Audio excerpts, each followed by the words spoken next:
আসসালামু আলাইকুম। পুরনো জুতো আমি কেটে নিয়েছি সামনের অংশ থেকে, পিছনের অংশ থেকে কিছু অংশ মেপে কেটেছি। এরপর এখানে কাপড় নিয়েছি, মখমলের কাপড়, যে কোনো কালারই নিতে পারেন, তো আমি কালো আছে দেখে কালো কালারই নিয়েছি। এরপরে কাপড়টা জুতার উপরে রেখে দাগিয়ে নেবেন সামনে এবং পিছন সাইড।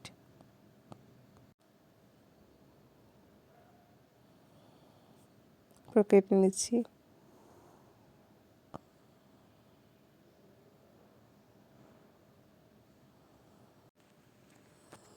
সাইড থেকে বাড়তি অংশ কেটে নেব।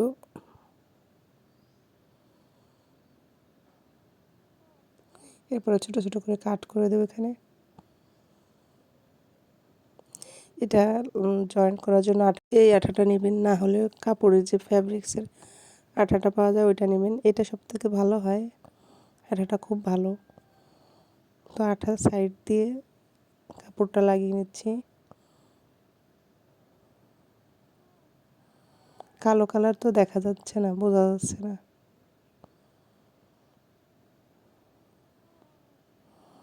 এক সাইড লাগিয়ে অন্য সাইডও লাগিয়ে নিচ্ছি।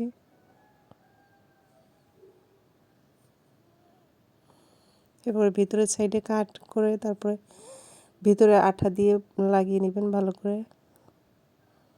এই আঠাটা এমনি অনেক ভালো, শুকায় গেলে আর উঠবে না।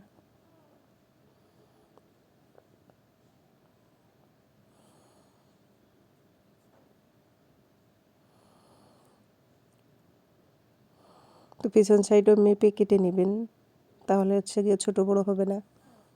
পিছন সাইডও কেটে নিয়েছি, আঠা দিয়ে লাগিয়ে নেব। পুরনো জুতোকে আপনি আপনার পছন্দ মতো যে কোনো লুক দিতে পারেন। যেহেতু এটা কাপড়ের জুতো, এই জন্য আমি মখমলের কাপড় নিয়েছি।